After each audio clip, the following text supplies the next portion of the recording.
Olá, meus amigos e minhas amigas, sejam muito bem-vindos e muito bem-vindas a mais um lançamento de livro aqui pela editora Diálogo Freiriano.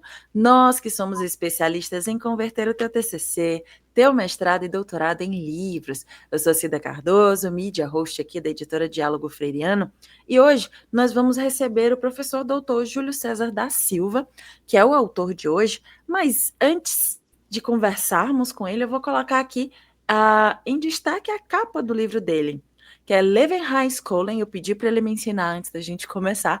Leeuwenhuis-Cohen e a relatividade ontológica.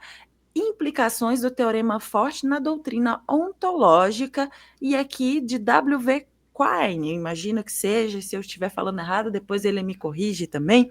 Primeiramente, Júlio, seja muito bem-vindo, tudo bem contigo? Ô Cida, muito obrigado, está tudo bem comigo, é um prazer estar aqui e uma felicidade muito grande de estar lançando esse livro pela Diálogo Freiriano. Perfeito. Então, para a gente começar, então, de fato, o nosso diálogo, eu gostaria que tu se apresentasse, falasse um pouquinho quem é o Júlio, o que é que ele faz da vida, para que o pessoal que nos assiste possa te conhecer melhor. Perfeito. Bom, meu nome é Júlio César da Silva, como a Cida já falou, sou doutor na área de lógica pela Universidade Federal de Minas Gerais.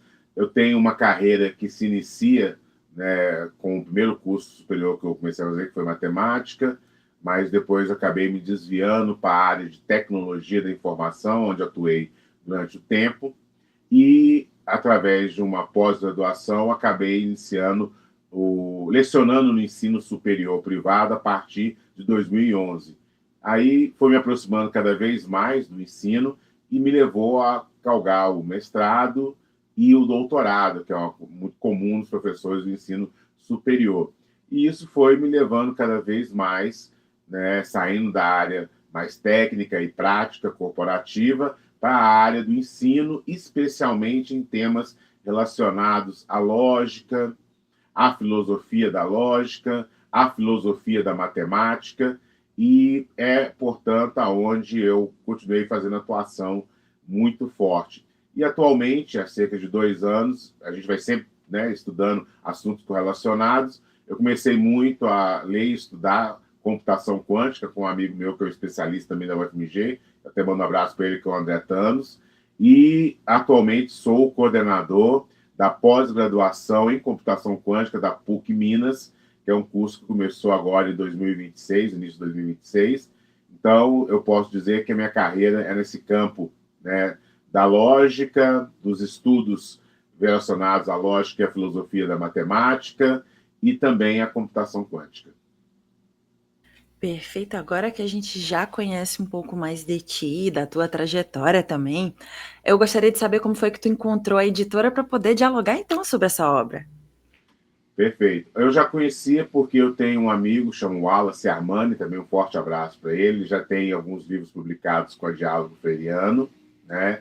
O acabamento, o cuidado, né? Todo o processo editorial que ele comentou comigo me despertou esse interesse, e agora que já estamos aí com o lançamento do livro, o atendimento, todo o processo, né, de editoriação que é bem complexo, principalmente porque a minha tese ela foge um pouco, ela mistura tanto uma parte mais filosófica quanto uma parte mais formal, mas sempre a editora esteve aí participando desse processo. Então, conheci por causa desse amigo e vi que realmente tudo que ele tinha me indicado é certo. Que bacana, o Wallace inclusive faz parte do nosso conselho editorial e entrevistei ele, foi uma das primeiras entrevistas que realizei aqui pela editora, então que bom que foi por uma indicação de amigo também, a ponto de que deu tudo certo e hoje a gente pode fazer esse lançamento do livro, Leeuwenhuis-Cohen e a relatividade ontológica. E antes da gente seguir falar sobre essa obra, eu deixo um recado para você que nos assiste, que aqui embaixo na descrição desse vídeo você vai encontrar o link para ter acesso então à obra do Júlio César da Silva, Leeuwenhuis-Cohen e a relatividade ontológica. Agora sim, eu gostaria que tu contasse para a gente um pouco do teu processo de pesquisa, teu processo de escrita, o que te motivou a escrever sobre esse assunto, e que no final dessa fala tu desse um spoiler, um gostinho do que é que o leitor ele vai encontrar nas páginas dessa tua obra.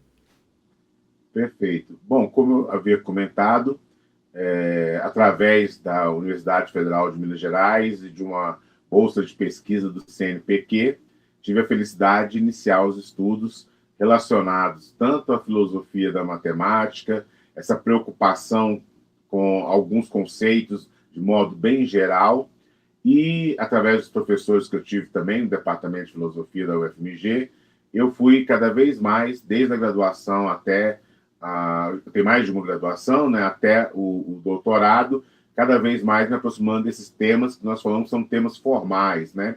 Eu entendo que hoje, para a maioria dos brasileiros, falar de matemática, falar de filosofia, parece que são coisas antagônicas, né? Filosofia de um lado, que é justiça, coisa mais de quem está, às vezes, pensando em algo que não tem nada a ver com a prática, do outro lado a matemática, com todas aquelas fórmulas, com todos aqueles teoremas, aquelas complicações e dores de cabeça, né? Mas, na verdade, a filosofia é um campo muito amplo. É um dos cursos mais complexos que existe, porque estuda-se tudo que tem relacionado ao ser humano. E uma parte é estudar justamente o que é a matemática, o que são os números, né? O que é essa coisa que nós estamos estudando. E é interessante que a minha obra dialoga também com a questão das próprias teorias científicas, né? Quando o cientista ele está dizendo para nós que um elétron ele existe, né? Nós não conseguimos ver o elétron propriamente dito, mas em muitos casos nós sabemos muitas coisas sobre ele. E, na verdade, a ciência sabe muitas coisas, principalmente na área de exatas, graças à matemática, né?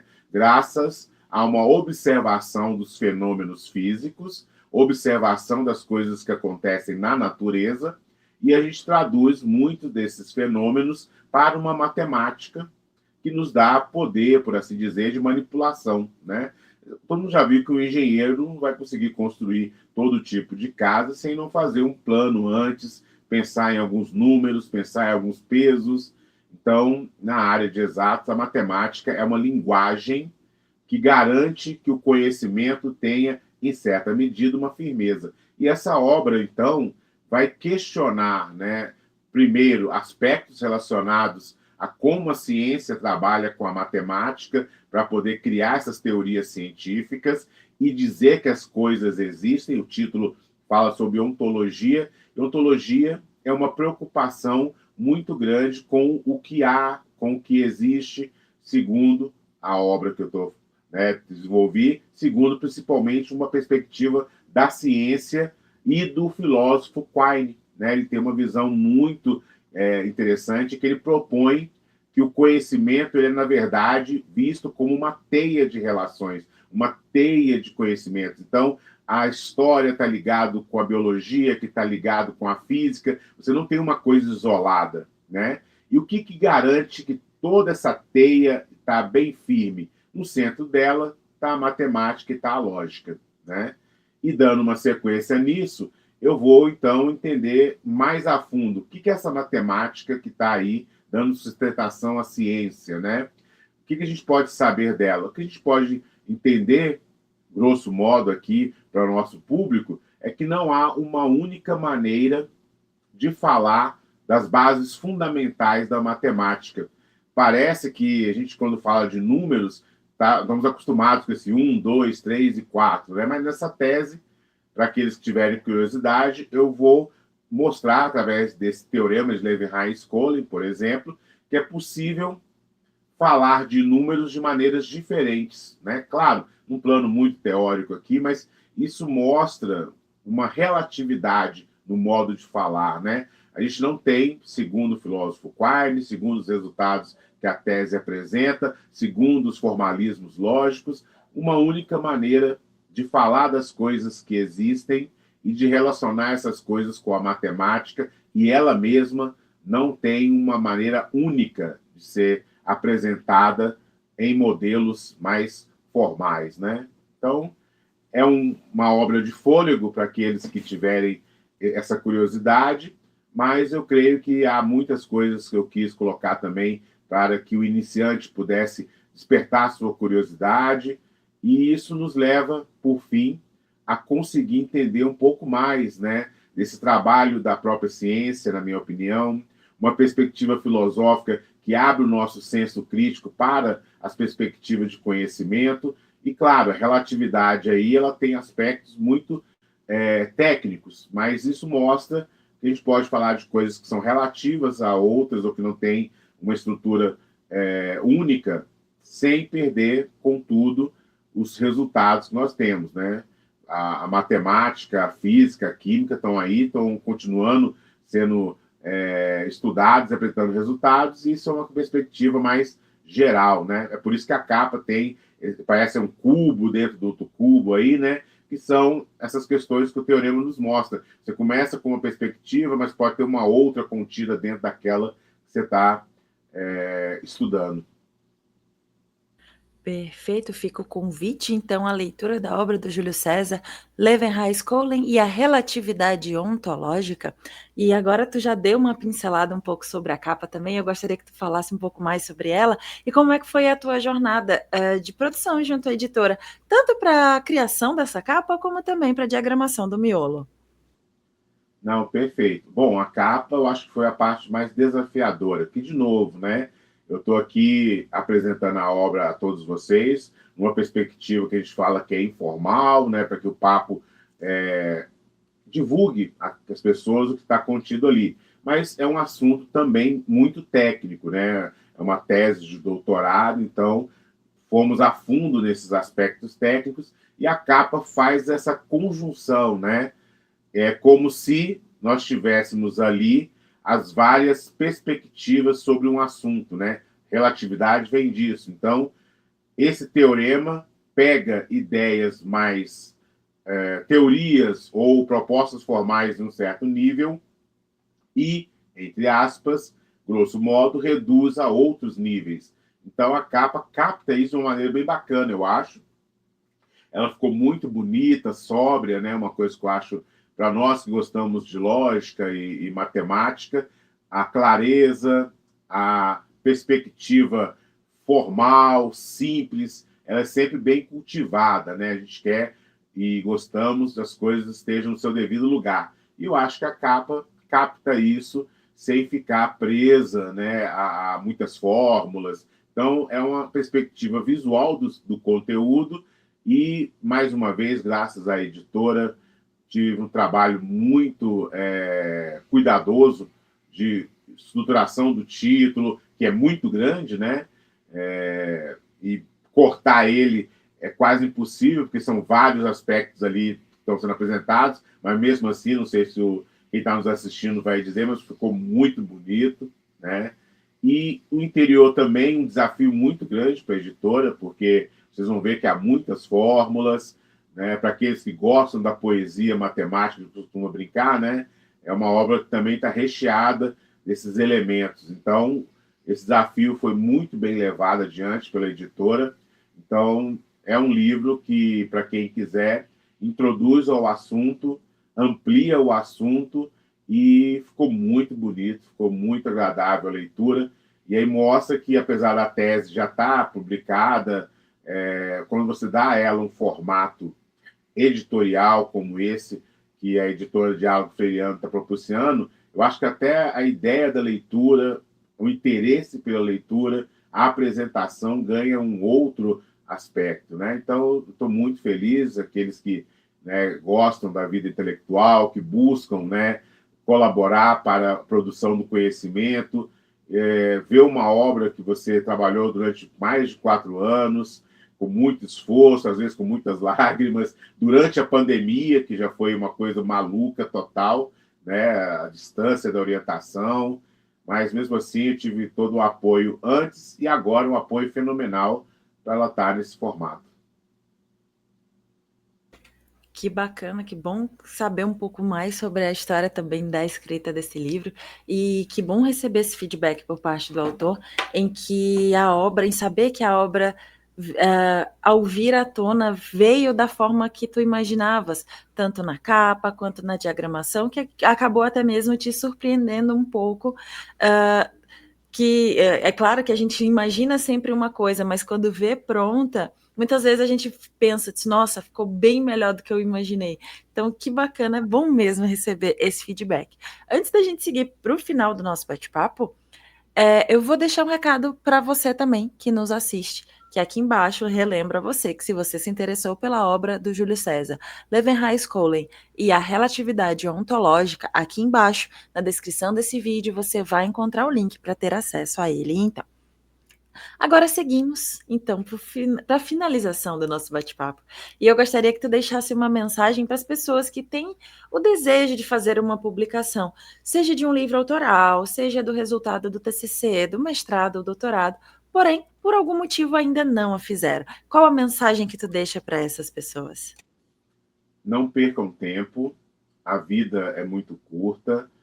Nós que gostamos desse trabalho, né, de criar, de divulgar informações, ideias, perspectivas, de cultivar a própria imaginação e a imaginação compartilhada. Eu acho que mesmo o Brasil ainda superando muitas dificuldades no mercado editorial, a Diálogo Feriano traz possibilidades reais para diversos níveis de publicação, inclusive como essa obra foi patrocinada pelo CNPq, eu tive, né, uma bolsa de pesquisas do governo federal, eu estou encontrando no Diálogo Feriano a possibilidade de ter essa obra sendo, igual a Cida falou, e acesso público, né? Então, é um conhecimento que foi desenvolvido dentro das universidades federais, mais uma vez agradecimento ao UFMG, e que agora continua público, num formato bem acessível para toda a população. Então, nós estamos divulgando esse conhecimento. E as outras pessoas que tiverem esse interesse, eu acho que devem levar isso adiante. A gente precisa cultivar esse mercado de publicação, cultivar, né, que mais perspectivas de diversas pessoas com diversas vivências possam chegar ao povo brasileiro, possam chegar à sociedade, as pessoas que às vezes estão fora daqui e que vêm e acabam chegando até o livro, né? Então, é um processo que colabora muito para a divulgação do conhecimento, para a divulgação da pesquisa e para o reconhecimento da pesquisa, do pesquisador, do professor, da professora. Então, é um processo muito interessante, importante e também colabora para o Lattes, né? Nós, como professores do ensino superior, seja privado ou público, o Lattes é uma ferramenta que demonstra o nosso interesse em estar produzindo conhecimento, levar conhecimento até os nossos alunos, cultivar as nossas capacidades intelectuais e em tempos de inteligência artificial, que traz muitos benefícios, mas também muitas dúvidas, né? Ter opiniões, ter um ponto que possa favorecer ainda mais o profissional, eu acho muito bom. Fica então o recado do Júlio César para você que ainda não fez a tua publicação, coloque o teu conhecimento para circular, e é como eu sempre gosto de pontuar aqui nessa parte da entrevista. Muitas vezes tem alguém, hoje com a facilidade do acesso à internet, você tem um acesso a tudo, então muitas vezes tem alguém que está só esperando que você publique a sua pesquisa, para muitas vezes até mesmo dar continuidade a ela. Então não deixe o teu conhecimento guardado no fundo de uma gaveta ou parado numa estante de uma universidade. Faça a tua publicação. Prof. Júlio César, muito obrigada pela tua disponibilidade em conversar conosco e fazer esse lançamento virtual do teu livro. Muito obrigada. Eu agradeço novamente a Diálogo Feriano, agradeço a você, Cida, pela acolhida, a todos que estão assistindo, a todas que estão assistindo. Foi um prazer, espero que vocês gostem e entrem em contato se quiserem conversar sobre o assunto. Publiquem. E a você que nos assistiu até aqui, também deixe o nosso muito obrigado e aproveito para deixar um convite para que você venha nos conhecer melhor através das nossas redes sociais, nosso Instagram, Facebook, LinkedIn e até mesmo aqui o nosso canal no YouTube, onde temos diversas entrevistas com os mais variados autores e assuntos. E de repente, um desses assuntos é o assunto do teu interesse, que pode colaborar com a tua pesquisa e, por que não, com a tua vida também. Não esqueça, conte conosco. Até a próxima. Tchau, tchau.